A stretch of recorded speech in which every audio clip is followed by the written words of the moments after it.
All right, hello. Welcome back to Zanthyst Gaming. Today, I want to share with you my brand new base, Pandora's Big Black Shiny Box. This base is quite cool. Uses dart traps instead of blade traps. Someone in the last video said they weren't a big fan of blade traps. See what you can do with dart traps and electric fences instead. So I came up with the deadliest combination I could think of in the most compact area I could think of, and it is able to kill the insane difficulty horde at Gamestage 580 with 64 zombies active at a time. So basically the hardest horde this game can throw at you, it is able to do. The only downside to it is it does use quite a few iron darts. You are able to get through the entire horde without running out of darts, but at the end, I think you use about 1,000 darts per machine, and we're using quite a few machines. So the prep materials are spent beforehand instead of during the horde. People would express they didn't like really repairing the blade traps during the horde. So all of your repair materials basically go in before the horde starts. So I suppose if that's more your thing, then the space would be more for you. So basically how it works is they walk up this shiny, beautiful ramp here, and they get into this hallway of death that is dart traps on the bottom, dart traps on the top, dart traps on the walls, and when they reach to the front, you have diagonal dart traps shooting them as well. They're stopped by some poles, and you're sitting safely back here. Wonderful. If you start to get overwhelmed, which you shouldn't, but if you feel like you are, if you feel like, it's getting a few too many zombies in this corridor, they're starting to be on my dart traps, I'm not a big fan of that, you just walk over here, flip this little switch, and it will activate the obelisk on the outside to shoot extra dart traps in from the outside and clear out that hallway lickety-split for you. So basically the way that this works is we're using tripwires for each row of dart traps. The electric fences are always on, and if you need to, you can come over here and repair. That's the total damage from one horde there. You can repair those, but the tripwires are wired up to the dart traps. So here's how the wiring works. You go from the generator to the parent connections on the electric fences, and then I go parent to child, child to next parent, parent to parallel child, child to next parent, and then parent to child. Of course, hooking each parent up to the generator itself. By doing this, you can double the number of wires. As you can see here right now, I only have one wire from each one, right? But I can increase that by wiring it in the way I'm talking about by going parent to child and then taking the child back to the next parent. And that adds in an extra wire. And then I can do that on the next one as well. So you see how this one has two coming out of it now instead of just one. I can do that on this one as well. And now we have doubled the number of wires. The only one you can't do that on is the last one or the first one, because you can't complete the loop. But yeah, so that works that way.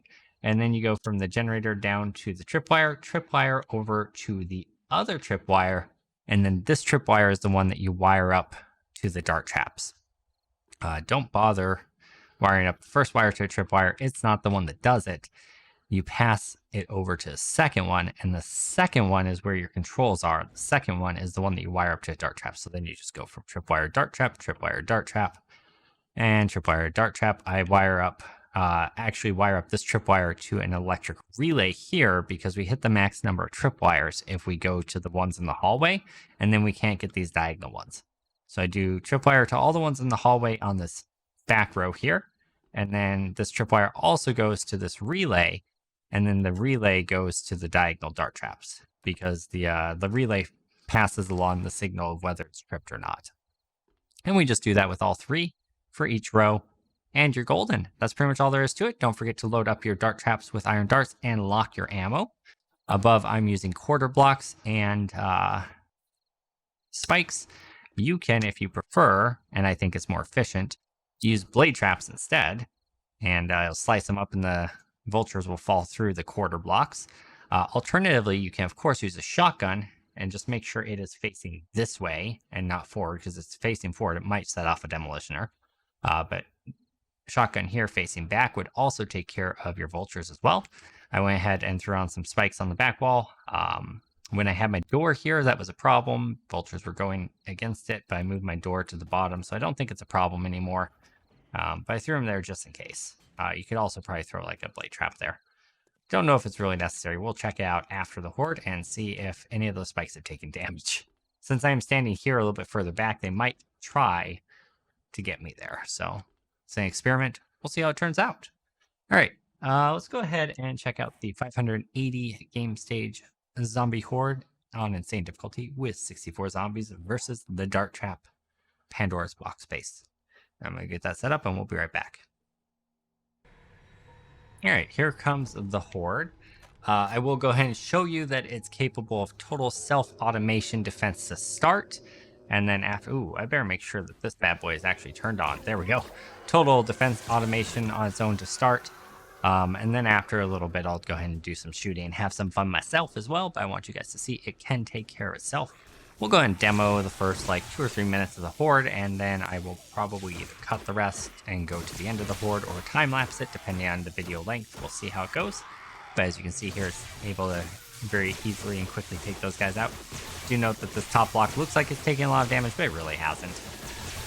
All right, and I actually don't think I repaired it after the last horde, so we're just gonna patch it real quick. All right. And yeah, as you can see, it's working out fine. If you start to feel like it's getting a little crowded in there, like I said, just flip the switch, but be sure to step to the side. Once you see the darts start to fly through, you'll know the hallway is clear. Should be about 2 more seconds here. 1, 2, there it is. So the hallway was clear. And now it's kind of reset back to how it was at the beginning. You can actually, if you want to leave it on and stay to the side and just shoot them as they enter the little choke point there, that's fine. But just, if you step there, you're going to take darts to the face, so don't do that. Make sure you leave it off if you're going to stand here and shoot down the alleyway. So as you can see, it's handling the horde just fine. We've had cops, we've had irradiated cops, we've had irradiated bikers. They handled demolishers just fine too, no big deal. Nothing really causes a problem for this space. So, alright, I'm gonna go ahead and actively defend for a few minutes so you can see that even with active defense, it's even better. Another fun thing is the spider zombies actually push the loot bags forward to you through the bars, so they just basically like deliver the loot bags, which is actually pretty cool.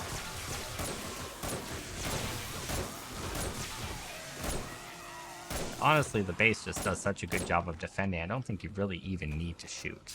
But sometimes it's just fun to pop zombies in the head, right?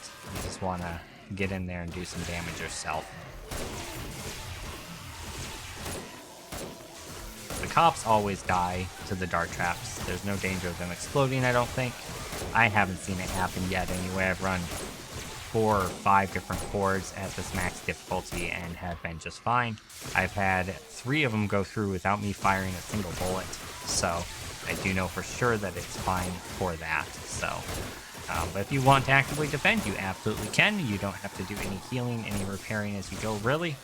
Afterwards, you repair up the spike traps, of course, you repair everything, but yeah, during the actual horde, there's no need for that. So you can feel free to actively defend. Loot the bags as they come, however you feel like doing it. It's up to you. Alright, so at this point I'll make the decision post-editing. I don't know what it's going to be yet, whether I skip to the last hour of the horde or if we time-lapse it, but we'll see you there either way.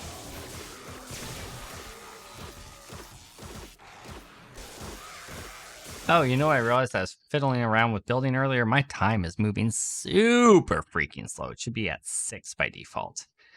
So you'll notice if you look up at the top, we've been going for like 3 minutes on this horde, and only 14 minutes have passed. That's because we are moving at like 120-minute day speed. So, all right, I'm gonna still, even though we've wasted a lot of darts here, I'm gonna let it play out, and then I think we will just cut to the last hour of the horde, and we'll see you guys there for that. I'm just gonna let it go and see how many darts we use.